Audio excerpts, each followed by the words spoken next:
as we were in that meditation, I kind of got transported back to when we did our interview with Dr. Joe Dispenza. The last thing he told me before we started recording, when we set our intentions, he said, let's open some minds and hearts.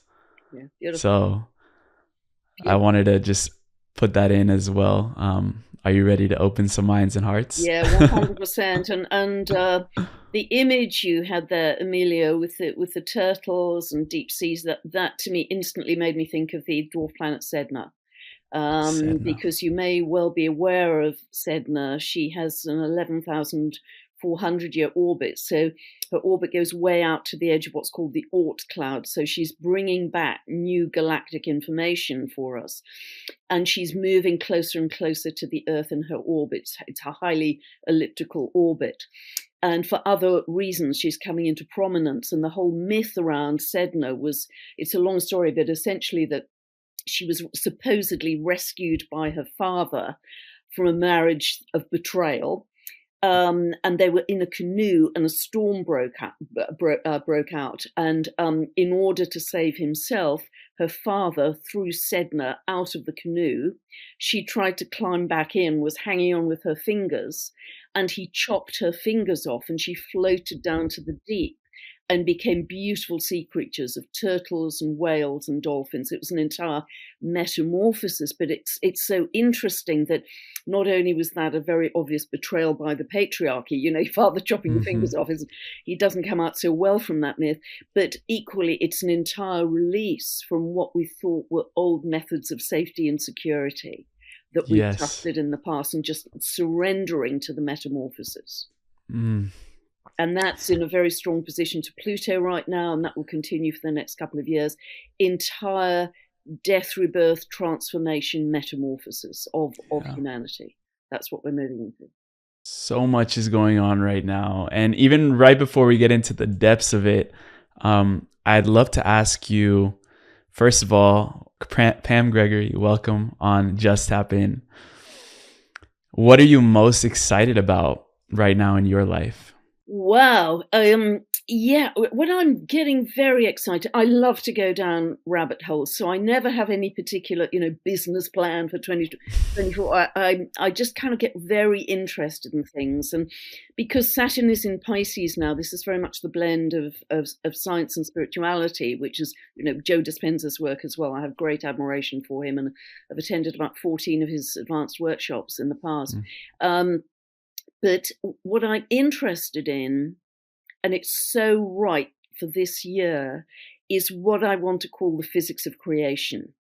And that sounds incredibly grandiose because I don't have a science background. I'm not a physicist, but we are going to be going in leaps and bounds in our understanding of how the universe is constructed and what that means for us. I mean, a physicist I respect greatly is Nassim Haramein, who apparently has now worked out all the calculations for what he calls the physics of creation, the physics of how we create our reality. And it's that interests me a great deal, of how can we better understand how to construct our reality from understanding the science. And so that's where I'm headed. I'm talking later this month to Dr. Jude Currivan, who is an amazingly brilliant cosmologist, to dig into that a little more. And I've already had a pre-chat with her. So I think the universe is going to teach us so much, and particularly around April, which is an incredibly powerful month energetically and astrologically, we could be going in some really big jumps in understanding, because this year in particular, for various astrological reasons I can talk about if you'd like me to, we are going to be discovering much more about the out there, the further out there. And I can enlarge on that if you want me to. Yeah, of course. And that has to do a lot with what I've heard you speak upon, the dwarf planets, the Kuiper planets that we're recently discovering. And, what has to do, what does that have to do with how it's influencing the collective consciousness of humanity on a deeper level. What have you found in your research in that? Yes, I was just having a talk actually with Alan Clay on Monday. I don't even know what day it is today because the weeks move so quickly. But he runs the Dwarf Planet University in New Zealand, and the dwarf planets have been there for many, many thousands of years. These are orbiting bodies that are way beyond the orbit of Pluto. They've been there for thousands of years, as I say, but it's only because we have expanded our consciousness that we are now able to access them and integrate them as And a see higher them. level and see them, literally see them. So, yes, of course, the telescopes have become much stronger.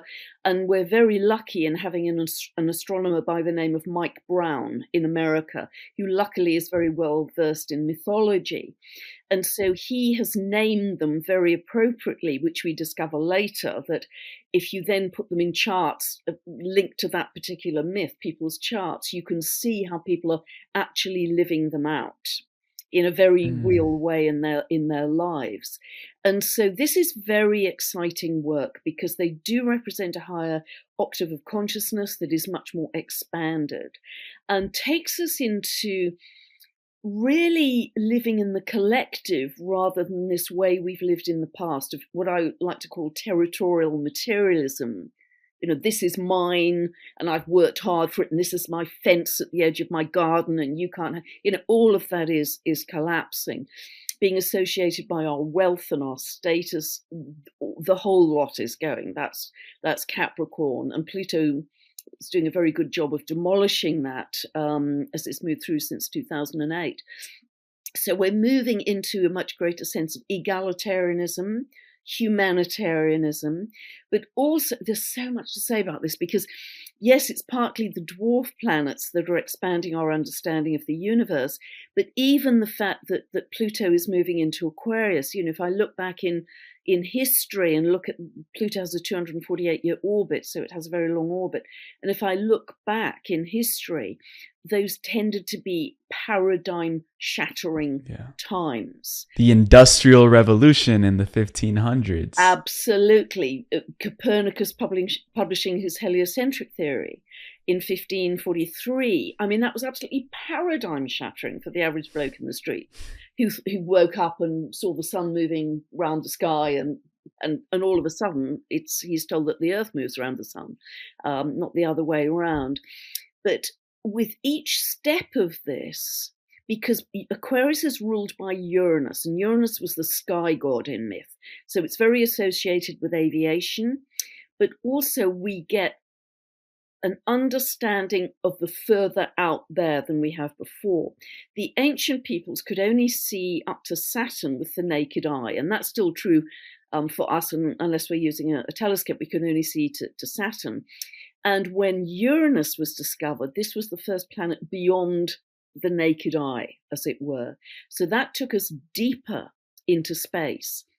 And particularly this year, not only is Uranus very strong because it rules Aquarius, but we have a very particular conjunction between Jupiter and Uranus in April, together with the total solar eclipse. It's going to be a heck of a month.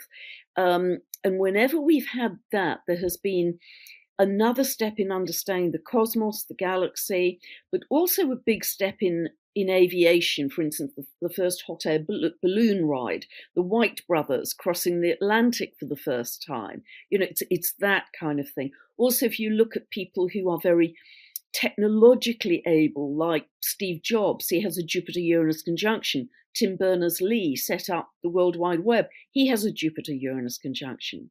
So this is going to give us a leap in technology, a leap in cosmic understanding, a big jump, I think, in space exploration, a big leap in understanding that we are going to be reunited to our galactic family, that we truly understand we are galactic beings. The calcium in our bones comes from the galaxy. The iron in our blood comes from the galaxy. We are galactic beings.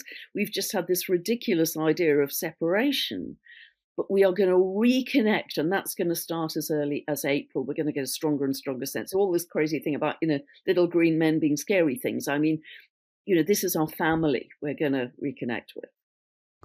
And now let's really blow people's minds right now with the galactic origin, because in December I recently had the opportunity to travel to Egypt with a group of 40 people with Robert Edward Grant, and it was one of the most impactful weeks of my life. And I discovered how deep astrology really goes in our ancient history. So just to tell you this story, we got to spend a night inside the Great Pyramid and visit the King's Chamber. And along the week, a few days leading up to that, I had a couple conversations with Robert about this, and he's going to come back on the show to really go deep into it. But he started telling me that he would spend nights in the King's Chamber by himself.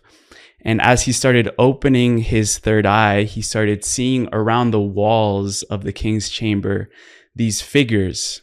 And then he started putting that together, and they became astrological constellations around the walls of the King's Chamber. And when I asked him, but like, did the Egyptians put that up there? He's like, no, the Egyptian government has actually tried to wash those off because it goes against the narrative that these Egyptians built the pyramids. And I asked him then, who was it? And he said one word. He literally said Arcturian. And I was like, okay. Let's really dive deep into that around the galactic origins, because if they had knowledge of astrology way before ancient Egypt, way before that, and if it was really these galactic beings who helped build the pyramids, then how did they have so much knowledge of astrology at that time? Yeah, well, that's a Google God question, I think, rather than an Pam Gregory question, to be honest, because I mean, this is into quite big stuff. But Robert, whose work I follow and I think is quite brilliant, has just put out another podcast in the last few hours talking about that trip and what happened, and how he is now translating the language inside the pyramids as Arcturian language. But you were there on that trip. And yes, he had an astrologer with him, and they perceived that the zodiac signs were all inscribed all around the walls of the pyramid, and they moved in a kind of linear time direction: Aries, Taurus, Gemini, Cancer, etc. So that was going forwards in time, but then he perceived another layer above that, which is the precessional cycle, when the ages move backwards. We know we're moving out of the age of Pisces into the age of Aquarius, so that goes backwards. So, we know in the spiritual realm, time does not exist in a linear fashion, and Saturn in Pisces is actually dissolving our sense of linear time anyway. But time is way more complex than we think. It moves forwards, it moves backwards, it's in a vortex, it's cyclical. So that is absolutely astonishing. And the thing about the Arcturians, I mean, for sure, whoever built the pyramids came from out there, because it was only through, I think, the brilliant work of Robert Bouval, I think, was the first person to discover that. It was only when he was flying above the pyramids that he could see the pattern of the pyramids, two large ones and the smaller one offset. That was a perfect mirror of the belt of Orion. Orion, yeah. That was a belt of, mirror reflection of the belt of Orion. So they must have come from out there in order to get that pattern on Earth. So why did they build them using the language of astrology? And the reason I think they did was because that's a universal language. It's not only a galactic language, and by the way, I think astrology is going to go through huge leaps and bounds in the coming years to reconnect to our galactic families, but it was a language of universality. It wasn't French, Spanish, Chinese. It was astrological and astronomical. And this is really the age that we're moving into right now. Huh. And what do you think that humanity must understand first about astrology in order for us to evolve our perception of it and then start connecting with the universal language, the universal beings that are out there as well, waiting to connect with us when we move up to the higher octave of consciousness? Yeah, great question, because traditionally, as you probably know, Emilio, astrology's been quite fated. What are the planets doing to me? It's been quite fated and predestined. And The I've been, horoscopes. yeah, God, I've never in my entire career ever talked about sun signs, smack me if I do. But I'm really trying to enable people to see it as this is our unique sheet of music. This is our modeling clay. And it's pure potentiality. If you look at the work of the theoretical physicist David Bohm, that very much links with the way I view astrology, that in the universe we have pure potential, pure potentiality in the form of crystalline plasma. And that then steps down to a level of probability determined by your astrological archetypes in your own birth chart. And we then, as individuals, weave that tapestry of our lives, our reality, around that astrological probability for ourselves. And so really, astrology, your birth chart as a flat piece of paper, A4 piece of paper, is actually pure potential for you to live. It's the music that's not yet played. It's the modeling clay that's not yet formed. So to me, it is a map of your individual consciousness. And the more we can start to see astrology as potential consciousness moving forwards and a language of love, then we're on a roll to reconnecting with our galactic family. Because we know, kind of blowing circuits a little bit, we know that the universe is full of water vapor, actually. I mean, stars are just exploding into water all the time, which comes to Earth. Some of the water on Earth is 4.5 billion years old. And that water from very far galaxies is coming in as rain. We drink it, we ingest it, it becomes us, we pass it out and it moves on and through many human beings and then back to the galaxy. So we are in a constant flow of what Veda Austin is now referring to, and I'm really with her on this, as God consciousness. Yes. And it is the water that is also affecting and evolving our DNA. The information from the water is helping to evolve our DNA and remember, reenact, revigorate those strands that have been dormant for so long, to raise our consciousness, to reconnect us to our galactic families. So all of this, it's all of a piece, because of course we are living just in one consciousness. The whole thing is one consciousness. Everything is connected. So in understanding astrology as the potentiality, the pure potentiality of consciousness, and a language of love, and the more we can imprint water with love, we are not only upgrading our own physical vessel, we are broadcasting that out to the world and to the entire galaxy. It's that we infect everybody and everything and the crystalline plasma all around us with high frequency love. And what is astrology saying about how our physicality, our physical bodies are shifting? Another friend, Richard Rudd, he talks about the DNA. We are unlocking more potentiality within our DNA as well. I heard you also had a dream once that you were in a light body. Maybe it was a premonitious sort of dream in a future lifetime or a parallel reality. But what is astrology saying about how our bodies are transforming as well, with all the currents of energy, the solar flares going into the planet right now? What's changing in our body? Yeah. Huge questions. Well, firstly, I'd take Saturn in Pisces, because Saturn is our bone structure, if you like, our density. It's linked to lead, the metal lead, gravity, weightiness. In Pisces, it's being dissolved. So that's a very clear astrological signature that our density is dissolving. Other aspects of going almost beyond astrology is, you're probably well aware that because we are moving through a particular area of space called the galactic current sheet and through the photon belt with this very high frequency light coming in, that is upgrading every cell in our body as well. And it comes down to what's our level of consciousness in terms of how much of that light we can embody.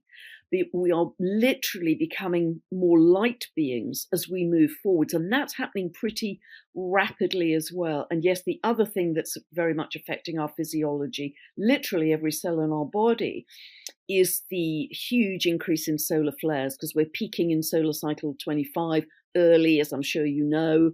I think just a few days ago, we had something like 23 M-class flares in about 36 hours. What? In 2018, we didn't have a single M-class flare, not one. So that gives you the scale of difference.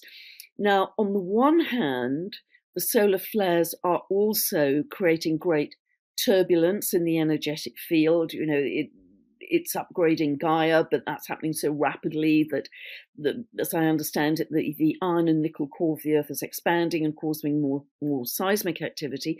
The ionosphere around our Earth is also much more unstable than it's been, partly because of the solar flares, partly because of Gaia's own upgrade. And that unstable ionosphere is being caused by natural things like moving through the photon belt, but also unnatural EMFs, satellites, that kind of thing. Nevertheless, all of those things are ingredients for our evolution, because we as humanity are having to travel really fast with no dress rehearsal we are going to have to upgrade our frequency really rapidly in order to assimilate these higher frequencies and go beyond them to thrive. So the more we can, if a medieval person turned up now, they would be poleaxed by the EMFs and the frequency we have on Earth, right? They would just fall over. But we as humanity have been able to upgrade so in our physicality so rapidly, we're able to go beyond anything which may be harmful. I truly believe this, and thrive. So the more we can get to the light body through staying in love, staying in peace, doing our meditative work, staying in stillness, not going interfere with big scary things, the more we will just ride these waves towards the light body. And that very clear dream I had that I will never forget, it was so crystal clear and pin sharp. And for those who didn't hear it, it was literally, 20, 30 seconds long at the end of the night. And I walked into a room that was empty, apart from being filled with kind of sparkly pink and peach light. And the only thing in the room was a mirror. And I walked up to the mirror and looked in the mirror, and I was just pure light. I was just light body, and my eyes were just extraordinary. And then I started to just levitate, just lift off, at which point the alarm went off, which was really annoying. But that wasn't just a promise for me, that was a promise for all of us going forward. And many people are starting to talk about this, experience this in their meditations, because this is happening quickly. We are shedding density really quickly. Yeah, we're moving into a new density, the fourth density, or the fifth. Since you were around 7, absolutely, and it's all happening. Yeah, it's all happening. The reconnections on the DNA, the reconnection to the galactic family, the rising frequency. It's all of a piece. It's all of a piece because we're one consciousness. And since you were around 7, you've had an obsession with time, and even picked out a book that was called Time, I believe. And we mentioned briefly a moment ago about how what Robert is finding in these pyramids is that essentially the clock is going backwards. I was wondering if we could dive into that topic a little bit deeper in terms of what does that actually mean on an astrological perspective, that time is moving backwards. I just remember being in the King's Chamber, and then Matthias De Stefano, he was channeling, and he was just going tick tock, tick tock the whole time. And I asked him, he's like time is changing. So I was wondering if you had any insights or perspectives on that. Yeah, it's an interesting question. I remember many years ago as a student with a brilliant astrological tutor. And of course, we were so used to looking forwards with the transits and progressions and solar arcs, etc. And he did a whole workshop on, okay, let's take your birth chart and let's work time backwards now. And we were blown away that all of the same experiences worked equally well if we took time backwards as opposed to forwards. And it was kind of, how do we get our heads around that, because we're so programmed into clock time. Yes, certainly the shifts of the ages, as I say, go backwards. We're moving from Pisces into Aquarius for another 2000 or so years, and then we'll move back into Capricorn. So that time goes backwards. But I think what it's also saying is we are remembering civilizations from the past, and I'm thinking here of Atlantis and also Lemuria in particular, that were beautiful civilizations, exquisite, where they lived in this sense of Lemuria in particular. They lived as light bodies. They were connected by a silver cord to the earth, but they spent a lot of time in their light body, and they were completely immersed in this sense of oneness with the universe, with every other living thing. So they had incredible telepathic ability, incredible healing ability. And that knowledge has never been lost. That knowledge is in the field. And so in going backwards in time, in one way, we are picking up, we are remembering some of those incredible abilities in ancient times, like Lemuria, and bringing them back into our current time and our future going forward. So there's this cyclical remembrance. And if you look at the archetypes for the dwarf planets, many of them have this very Lemurian, have this ancient shamanic connection to the earth, this instinctive connection to nature. Take a dwarf planet like Homer, who could summon wild food from the land, even if the land had been laid waste, with her magic stick, the Macaulay, and her shamanic abilities. But they also have a kind of leading edge understanding of how we manifest, how we create our reality with kind of quantum mechanics. And so they remind us of the ancient that was so beautiful, and that knowledge and those skills have never been lost, and they're coming back into our remembrance. But we are also moving forwards into the next cycle of evolution, through the expansion of our consciousness, even beyond those times. Okay, let's take this forward another giant step, because we're going to be living in this revolution of love, this physics of love going forwards. So I don't know if that fully answers your question, Emilio, but that's kind of how I see where we're going. Beautiful. And just to give people the context as well, and also for my own understanding, why have we stated that time, or the clock, essentially is going backwards? Does that have any astrological connotations to it? I think just the processional cycle, that we always move backwards with the ages. We move forwards with the zodiac signs and with our clocks and our birthdays, etc. But these ages around about 2150, 2160 years always move in reverse order. And that's why I think, there's a sense of nothing is ever lost. Nothing is ever lost. All of knowledge is captured within the cosmos, and we can weave our future reality by revisiting that in a much more conscious way going forwards. And not to have people maybe go into that lens of fear when you say punish. When we're looking at it in our perspective, how do we see that when we're out of integrity? How does the universe self-correct in its divine law so that we start acting more in integrity and have that morality going forward? Yeah, really nice question, Emilio, because I think in 3D, our 3D land, there's always a sense of we were right and you were wrong. There's a sense of polarity that comes in there. We're going to move way beyond that. So that for any individuals concerned who recognize that they have stepped out of integrity, they are going to move through that process themselves without any external forces coming into play to correct that. If I'm making myself clear, they will self-correct their own karma. And I think that's very much the message of Vada. You self-correct your own karma by seeing the error of your ways and moving forwards into the light and surrendering what may not have served you well.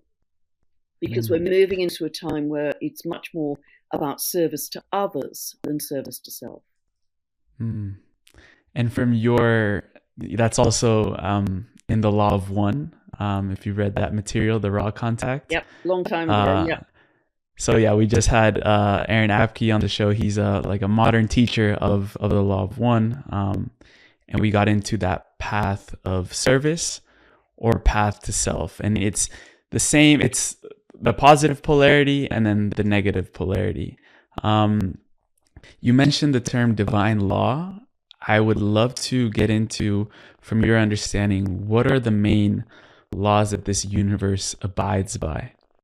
I think it is very much being in harmony with everything in the galaxy, being in right relationship, causing no harm, causing no loss, causing no crime, but being in constant harmony and balance. And again, the Lemurians excelled at this, that you would never hurt another sentient being, because that would be hurting yourself ultimately, because everything's connected, and doing everything for the benefit of nature, the benefit of the earth, the benefit of the animals, the trees, the plants, the snails, the slugs, everything, and respecting and loving every piece of sentient life.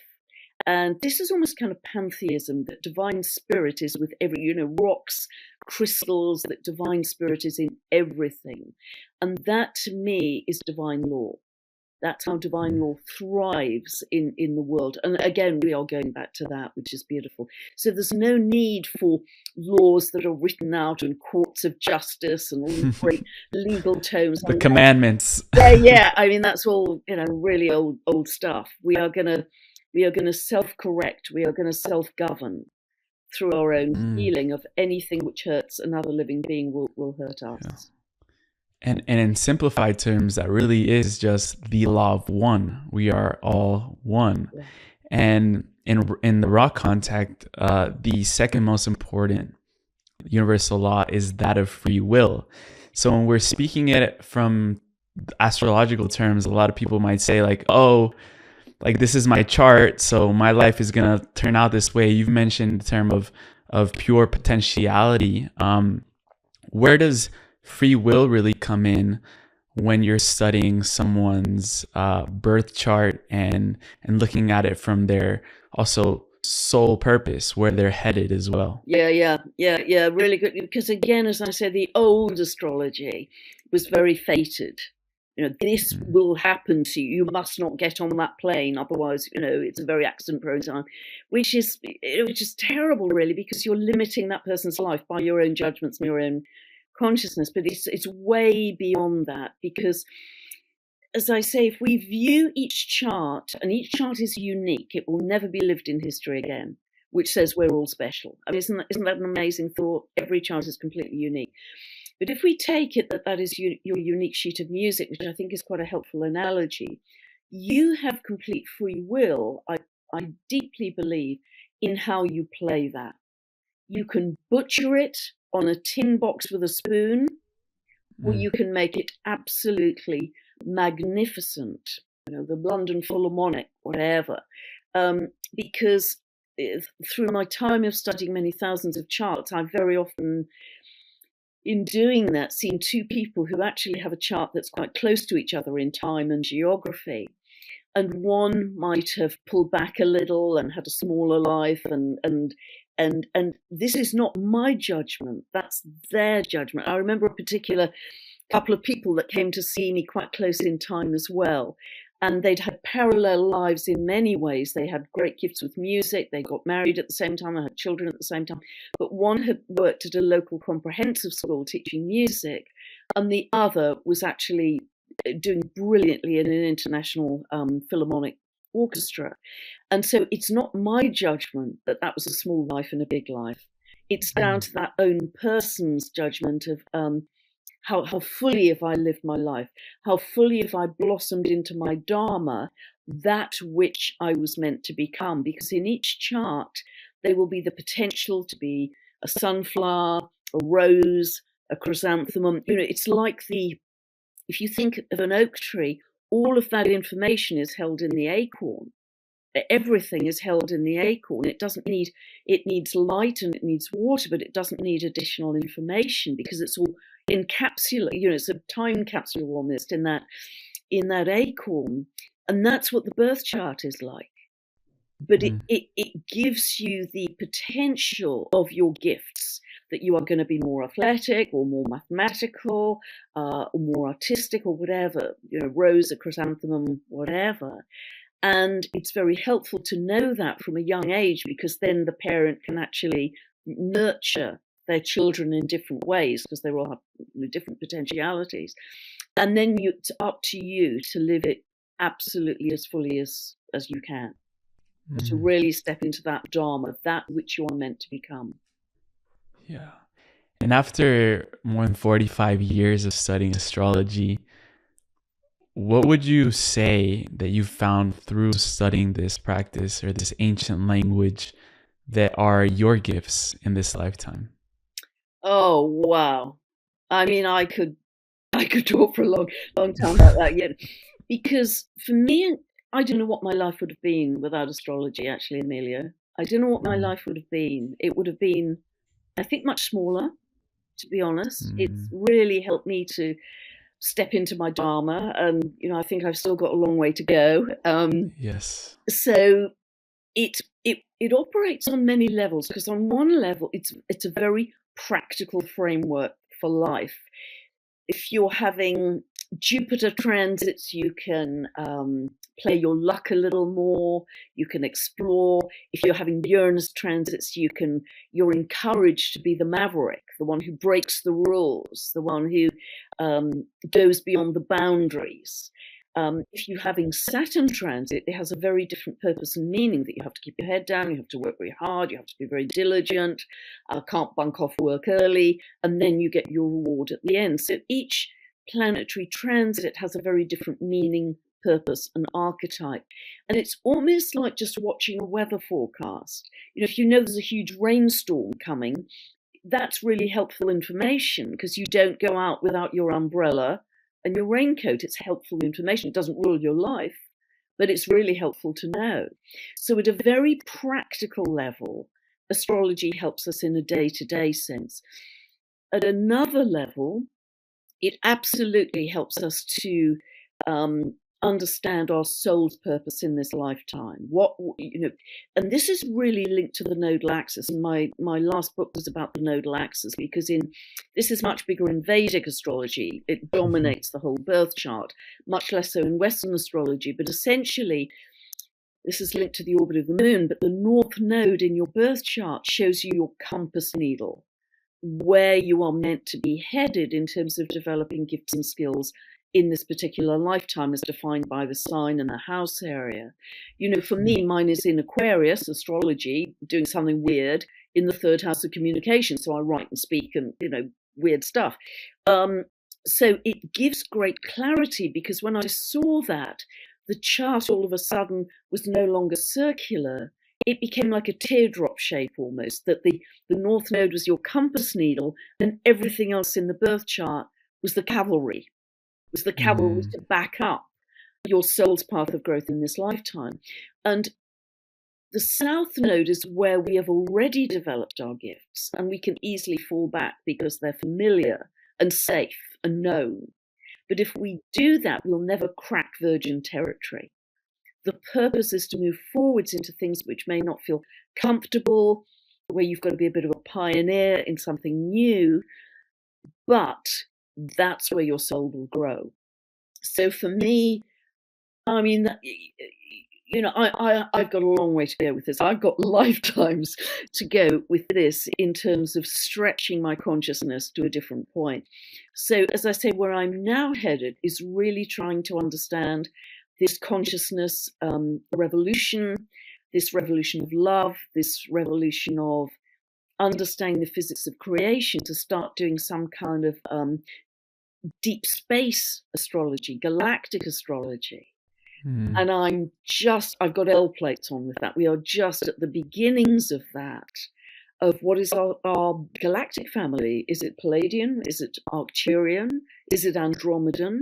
And how does that work in terms of our Dharma and our soul's purpose this time around?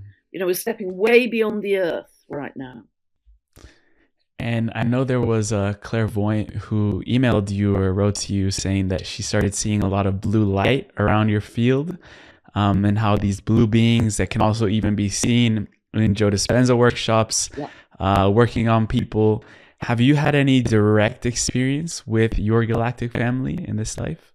I get it in my dreams and in my writing. And the Arcturians, for sure, I think are very close. I actually feel that I have a particularly what's called a healing pod in this room here, and sensitive people who step in and say, this is Arcturian energy. And I think the way I operate is quite Arcturian. It's got to have a sort of science aspect to it, but also the spiritual aspect. And more in my dreams, I'm seeing these very tall beings, these blue beings, who I think also linked to Sirius as well, which are spiritual sun. But they are coming forth with clearer messages of where I've got to head to. And so many people have talked about these blue orbs around me in my videos. And, I'm not aware of them in my videos. I just got to stay on track with the dates, the degrees, and the minutes. But I'm obviously in the zone because, I always say before every video, come on down, guys. And they're feeding you the information too. Yeah. Because it's that bit at the end where I kind of go off-piste from the data. And that often, particularly if people aren't familiar with astrology, that's the most useful bit, because I'm talking more generally about consciousness or whatever. And I think that's where the blue beings and the Arcturians in particular are coming in. And that's a stronger and stronger feeling for me as I move forward. They've got a lot to teach me. I'm just at the very first steps of that. Yeah, because you've even sprinkled a lot of information in this podcast about Lemurians, that civilization. I'm really curious, from where is that knowledge about those ancient civilizations coming through for you? Are they direct insights, downloads that are coming through? Have you studied ancient civilizations? Where does that knowledge come in for you? I think for me it comes through nature. And Lemurians were very connected to the light. They were very connected to mountaintops because they used to build, you may know, Emilio, they used to build their healing temples out of crystals, always on the top of mountains, because that's where the energy vortex was, and they knew that. And these healing temples were literally just crystals with bits of sort of wooden struts and canvas over them, but the healing power was drawn from the mountain, a little bit like the pyramids, being an energy source as well, in the same shape as it were, the top of the mountain.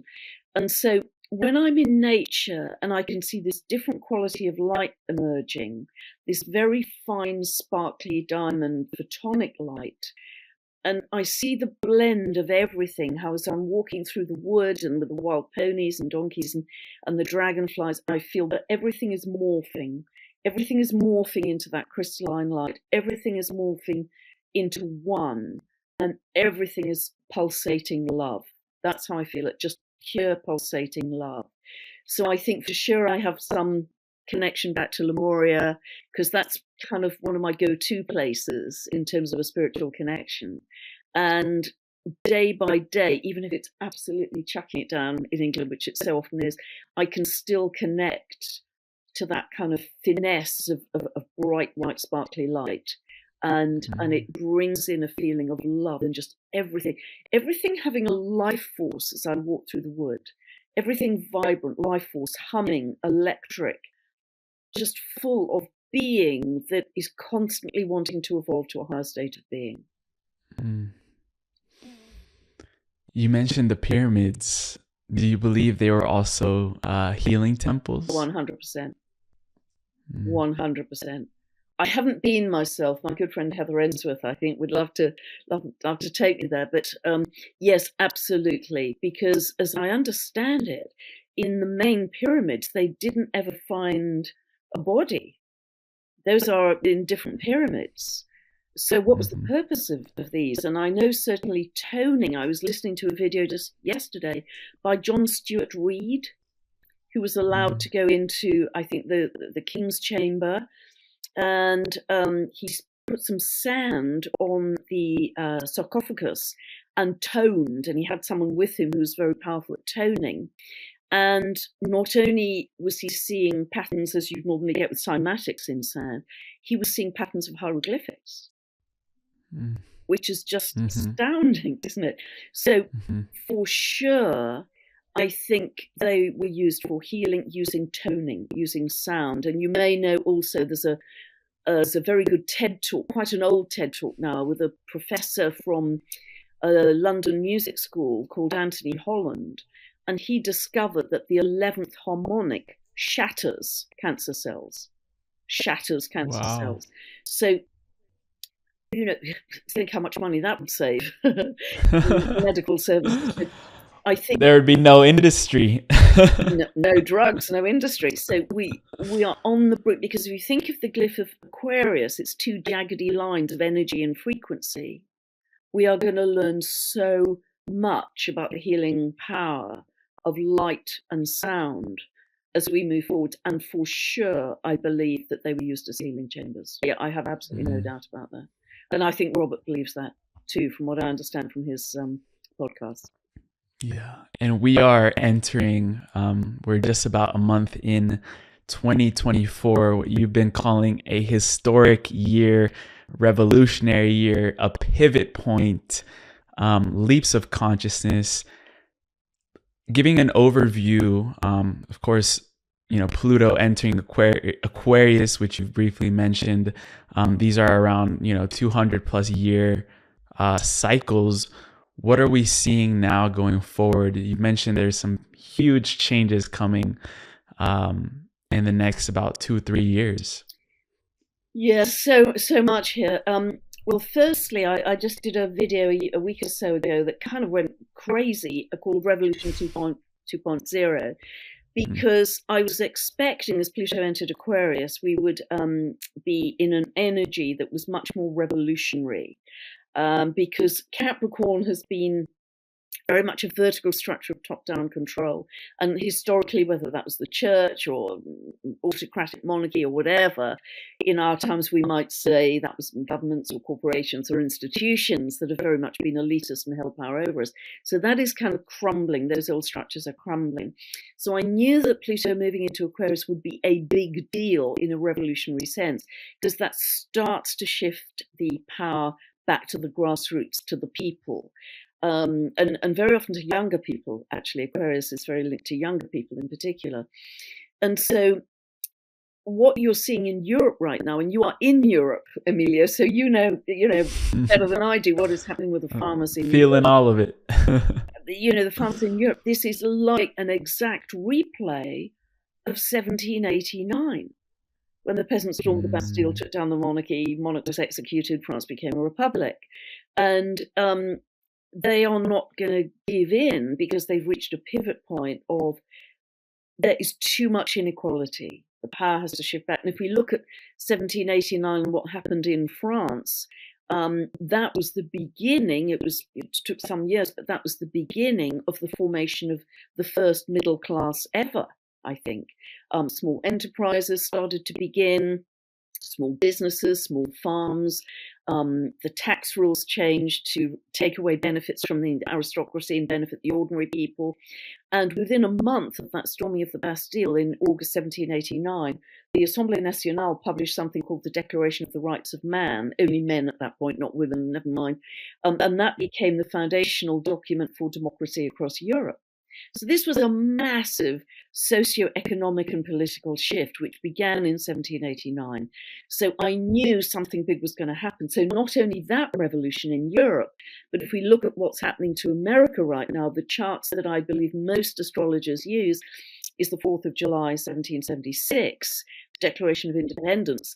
And that, of course, came from the wonderful beings leaving the onerous taxation and control of King George in England and saying, no, we're going to create a land of liberty, freedom, equality, and off we went to the new land. And there were 13 British colonies originally that became divorced from the old England and set up this new world. So this is now, and if you look at what's happening in America, and yes, there are many layers and smoke and mirrors to this, of course they are, because revolution is never tidy. But nevertheless, it is people standing up and saying, no, we are going to take the power back, because it's a time of great sovereignty. Remembering our sovereignty, remember that we have to live from the inside out, not the outside in. Remember that we are powerful, co-creating beings. And this is the urge. This is the urge that's happening. Now, that's going to be super strong all this year. And so, Pluto's going to be in Aquarius till 2044. But it's always, particularly when it enters a sign, we feel this shift in energy that becomes very strong. Now, that's going to be heightened in April, because Jupiter conjuncts Uranus, which is the ruler of Aquarius. Jupiter always expands that energy. So we're going to see even more revolutionary energy around this time. It's not going to go away, and it is going to accelerate the collapse of the old order. A lot of truth, a lot of revelation, a lot of shock, a lot of surprise, a lot of awakening. It's all going to feed into, okay, how do we birth a much more loving, joyful, abundant, and compassionate world than we currently have? How do we do that? And we've been living in that energy of Capricorn, which is very much the top-down structure, hierarchical approach. And you're saying that Aquarius energy is much more decentralized. 100%. What does that look like? This absolutely will. It's going to be grassroots up, communities, collaborations, people coming together. Many groups are starting up all over the world and have been over the last couple of years, because COVID really had a boomerang effect, that because we were shut down, locked down our homes in various places, there's a boomerang effect that we want to connect to other human beings. Different ages, different backgrounds, different work, different it doesn't matter. We just want to connect with other human beings, to hug, to laugh, and to say, boy, we're not going to do that again. How do we create a better world? So there was one chap in Australia who set up the Stand in the Park idea. I don't know if you've heard about these, and these are happening all over the world, that you gather for free on a Sunday morning, 10 o'clock, people come together and they say, okay, what do we do? So I'm in a big group of well over 100 people. We've got a carpenter, we've got a builder, we've got an astrologer, we've got many healers, therapists. We are all doing something positive to start to create a new world. Many groups are buying land, they're growing food, they're using new healing technologies, so you don't even have to go and see your regular doctor. There are ways by using there are all kinds of new devices that we're using, but also going back to homeopathy, plant medicine, all that kind of thing, because we are saying nature has everything that we need to heal ourselves. And so we are taking the power back in that way out of the system that we have lived in, and that is happening all over the world at speed. These groups are really accelerating in velocity and momentum, and that's going to happen a lot more this year. And so that's how the new Earth is going to be born. And it's happening right now. I'm in it. I'm in a group that's doing that. Yeah. And maybe a lot of people tuning into this conversation might consider themselves maybe outsiders if they're getting into these esoteric topics, and then they're around in their communities and, struggling to find who to talk to this about. But you said that this is a moment where the outsiders become the leaders. Yeah, I love that. What does that mean? Yeah, I love that, because it's people who would never want to be a leader. Would never want to be a leader because they don't want to be the kind of old style top-down leader. I am telling you what to do. I'm giving you rules and regulations. Again, we're all done with that. So this is people, I would say, absolutely, Robert Edward Grant is one of those. People who are visionaries, who are ideas, people who are progressives. I think Nassim Haramein is another one of those who, is shattering paradigms with his view of physics. So people who would never, ever say, I'm a leader. in this new world, but they are, because what they do is attract people around them who say, I love your work, I love what you're doing, I love your vision. And they are all very heart-centered people. They're heart-centered people who themselves, perhaps, I mean, I know Nassim Harriman, he never went to school. He left school very early because he was severely dyslexic. He didn't fit in. Yeah. And nature was his teacher. With all of his physics, nature was his teacher. So these are people who may have felt on the periphery. They didn't fit in. They didn't work with the system. I mean, as an astrologer, you know, I've been severely ridiculed over the years, but actually I don't care, because this is my mission. This is my dharma. So it's people who have not operated within mainstream society who are going to attract people, magnetize people around them to start to create something very different. And again, it's heart-centered and it's birthed from love. And looking ahead to April, you mentioned it briefly, there's going to be a total solar eclipse. Giving people a context of why is that solar eclipse going to give us a new beginning, as you've mentioned? Well, in a way, every total solar eclipse is a new beginning, because it's like a super big new moon. So it's in that sense. So if it falls on something very specific in your chart, you can have a sense of jumping forwards in your soul's path of growth. If it falls on your sun or your midheaven, you suddenly get an opportunity in your work, perhaps, or somebody promotes your work, or a project opens up. There's a wild card aspect to it. There's a jumping forwards aspect. It's like a big new beginning for many, many people.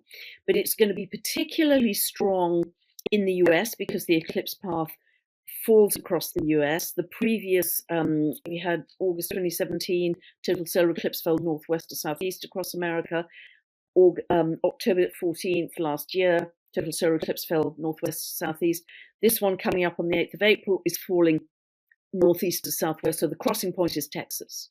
So I knew that something was going to happen in Texas. But this is within the context of the US, of its total Pluto return.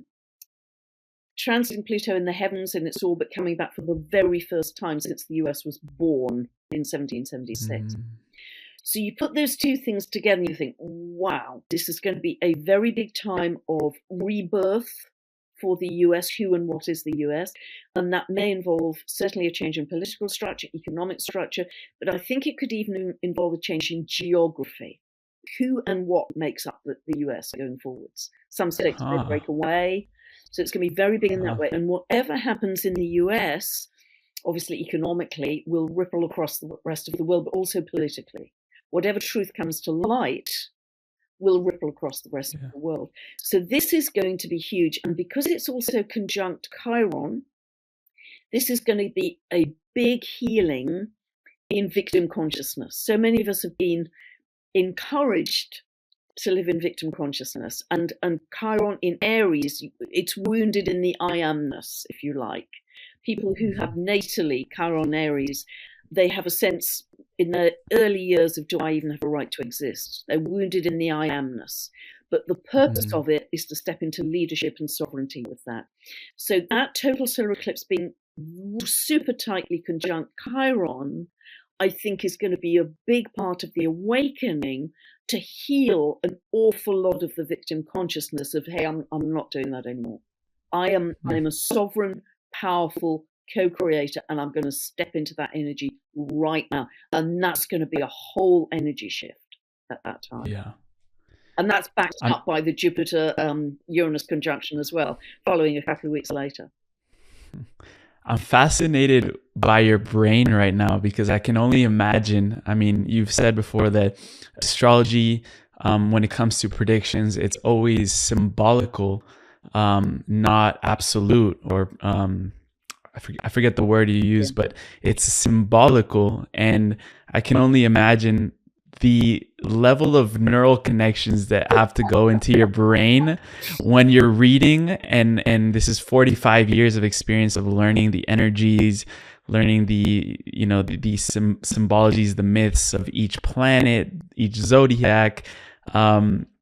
Sorry, I'm just fascinated with your brain. I just wanted to mention that.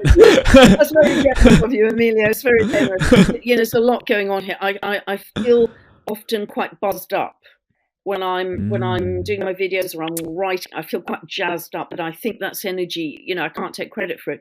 I think it's coming through me rather than from me. But people say I'm channeling. I don't know if I'm channeling, but certainly information is coming in at speed at many levels. Yes. That's my feeling. Yeah. And as an astrologist, you're always looking out to foresee any events that happen. Has there been an event in, the last couple of years where you've said, I had no idea this was coming? No, I never know the event. I never know the actual execution and the specifics, but what all astrologers can see is the energy. In any chart, they can see the area of life. If it's an individual chart, is it going to be career, health, money, whatever, but also the timing. And so with that very big Saturn-Pluto conjunction it was on the 12th of January 2020, I just kept seeing jackboots on the tarmac. Contraction, control. Because if you go back historically, if you looked at when that was last in Capricorn, I think the last time was 1517, 1518, there's a theme of the abuse of power, the abuse of top-down power. So I knew there was going to be some major event of contraction and control, but I didn't know how it was going to play out.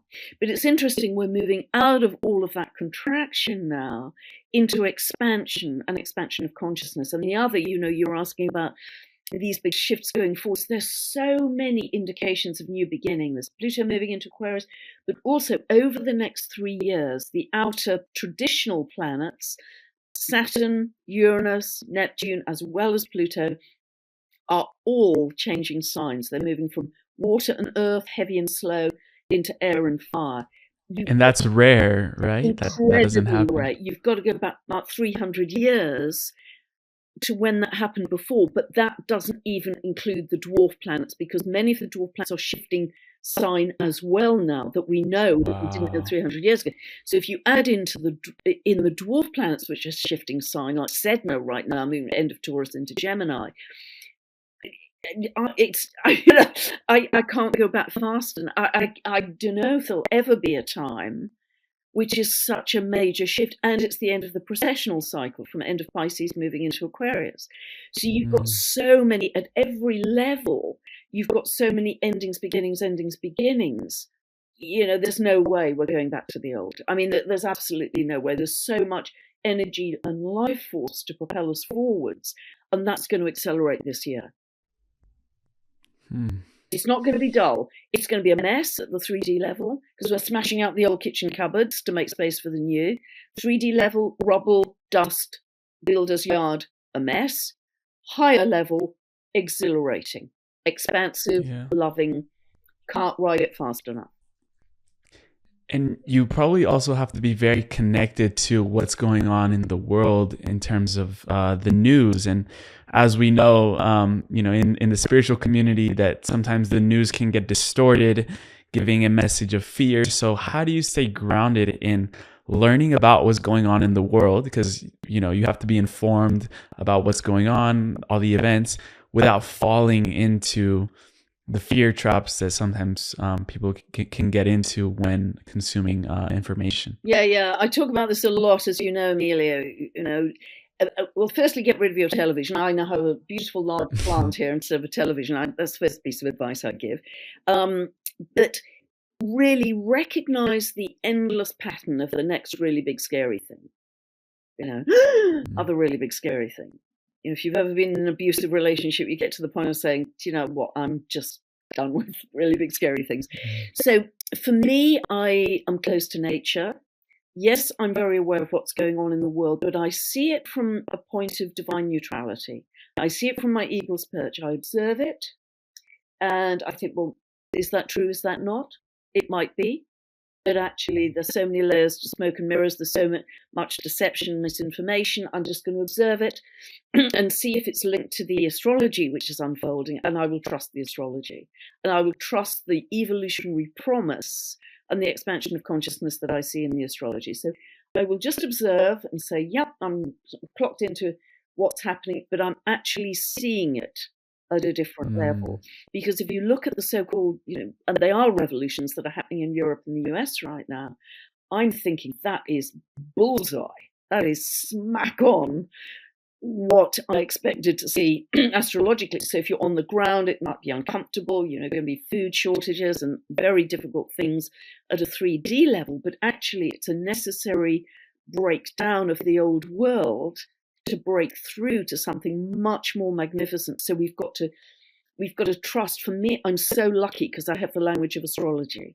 I can trust this. After all these years, I trust the astrology. I trust the evolution.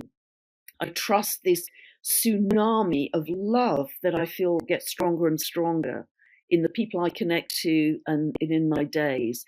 And I make that my purpose to live through love, to live through my heart, to live through love, to beam out love to the world, particularly if I have any difficult neighbors or anything. I will bless them and beam out love.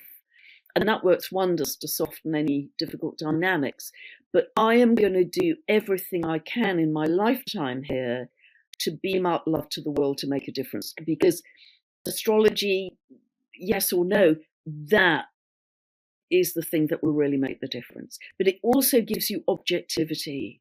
The astrology gives me the perspective, gives the objectivity that I can see the same cycles repeating through time and vortexing upwards.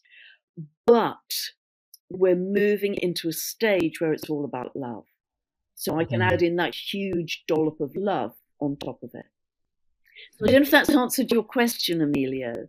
Yeah, I always love to repeat this quote that I heard from Robert, and we've been talking so much about him, so just pertain to the conversation that he says, enlightenment is when the expression of love supersedes the seeking for truth. Yeah, beautiful. Beautiful. And yeah, because I think we go through stages, don't we? We go through a stage of disillusionment, and we go through a stage of seeking for truth on our journey. And I think many of us have done that. And then we kind of go beyond that and think that doesn't really matter either, because I'm creating my truth. I'm creating my reality from the inside out. I wake up and I say, I will dominate my day with love. I will dominate my day with joy. So whatever's happening in the outside world, I am creating my tomorrow, and I'm helping the collective to create their tomorrows, because tomorrow's invisible. Tomorrow hasn't happened yet. We're helping it manifest. It's completely invisible. So you and I, Emilio, are changing the collective in this conversation, because if we can send out love in this interchange between us, that will change tomorrow's future for the collective. We're playing our own little part in that. So, and I think also I've recommended something terribly simple to people, stick Post-it notes all around your house. What's your frequency? Are you dipping into fear? Because that's not going to get you or the collective anyway. You're going to create more fear tomorrow. You're going to get more of what you think about all day long. So stop it. Stop it. Check in like a thought policeman. Just stop it. And turn your feelings to love. Do you have a pet you love, a child you love, a friend you love, a tree you love? Flick it into love in the simplest way you can. Do you love the birdsong? But get into love by being aware when you dip in your frequency and go into fear. And Pam, you have inspired a flood of new astrologers that have learned about you, learned from you. And there's also going to be a huge wave of next generation astrologers. And we've even scratched the surface in this conversation about what's coming new to astrology, the dwarf planets, so much is changing. So where would you begin for people that are dipping their toes into astrology? They're young, or they're just getting into the field. Where would you guide them? Because the young people now coming in are so gifted. They're going to get just the download without having to do the slog of the study like I did. It's a whole new era of you just get the download. So they won't have to go through all those decades of textbooks and logarithms and working out charts by hand. They won't have to do that. So I think I would simply say to start, There are quite a few astrologers on YouTube. See who draws you energetically, just in energy. And then you can, I've got some training videos on my website that go from beginners to more advanced. Dip into those. They're all very inexpensive. I want them to be accessible to people. And then just see, that will start you on your astrological journey as you start to understand your own birth chart. And if you set a clear intention that the perfect teacher will come to you in this moment to help you on your astrological journey, whether that's a physical human being or whether that's an Arcturian. Set that clear intention that that perfect being will come to you to instruct you, and it will manifest for you. But the young people are going to be picking it up by osmosis in a different way. Yeah. And it all starts with intention, as that's how we started this episode. And to end it, we like to end with a segment called the Final Trio, which are briefly rapid fire questions that you can answer in any way that you want. But before that, where can people find you, Pam, and connect with you and learn deeper with you? Yeah. Website is pamgregory.com. YouTube, which is super busy, is Pam Gregory Astrology, not astrologer. That's the scammer. Pam Gregory Astrology, and that's the scammer. Yeah. Report him right now, or her. They. It's Anyway, we just sort of move on from. But yes, I put out a fair few videos, 5-6 a month. Some just astrological updates, some interviews. I'm being interviewed, or I'm interviewing someone else, and there's very rich information there. A lot of rich material there that people can learn from. Yeah, so that's a good start point. Amazing. Beautiful. For the final trio, the first two questions are personalized to the guest, and the final one we ask at the end of every show. So the first one is, what does it mean to be a human? Wow. It means loving the physicality of existence, because I think that's the reason we are ascending in physicality, to keep our physicality. And so rejoice in your senses, particularly when you're in nature. Rejoice in your senses, the bark on the trees, the smell of spring flowers, the sound of the birdsong. Develop that heightened awareness of the senses. And that only comes, I think, if we're just a spirit, we can't feel that. So really delight and rejoice in the senses that only come with our physicality as a human. Well, I have no problem with that, because my moon is in Taurus. Perfect place for your moon to be. Yeah, you've got heightened awareness anyway with all those senses. I love the sensual pleasures, the food, all of that. Yeah, of course, it's exalted. It's in a fabulous place. The second one is, if we were on an airplane right now, we didn't know each other, and I saw you with a birth chart doing your thing, and I said, "You don't really believe in astrology, do you?" What would you say to them? I do. But I also say you don't have to believe in it. Because you don't say, do you believe in French? Do you believe in German? Do you believe in Spanish? It's a language. It's a language. It's not a belief system. It's not a religion. It's a language which gives us a different paradigm, a different cut through into reality that I don't think any other modality does in the same way. I mean, there's some fabulous modalities out there and they have their own cut-throughs, but astrology gives you a very specific and distinct one to make sense, both practically and spiritually, of whatever we are experiencing now, historically, going forwards. It gives you very clear cosmic language, and it's a sacred language. It's a profound language of geometry and meaning, and that's what I'd say, sitting next to you on the plane. I love that. And I love how you refer to it as a sacred language. Have you ever tried to learn any other language other than English? Yes, French, because I've had French lifetimes as well. So yes, I did pretty well on my it's drivel now because I haven't used it for a few years, but it was pretty good at one point. Yeah. And how does it compare to be learning astrology versus French? Yeah, brilliant question. Brilliant. Astrology is much more complicated. It's like using French times, to the ninth cubed, as it were. It's way, because it's so multi-layered. You can get to the point with any foreign language where you say, yep, I've cracked it. Yes, I can speak fluently in that language. Yes, I know it now. It's finite, as it were. You never, ever, ever get to that point with astrology. It's so vast. It's so infinite. I mean, after all my years, I learn something new every single day.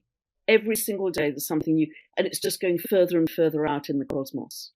It's never boring. It's never dull. So yes, from that point of view, it's sacred, infinite, and magnificent. Yeah. What came to mind is that human language was created by the ego limited mind, and astrology was created by the infinite higher mind of God, of the universe. Beautiful. So I like that a lot. Beautiful. Absolutely. And again, the pyramids may teach us much about that.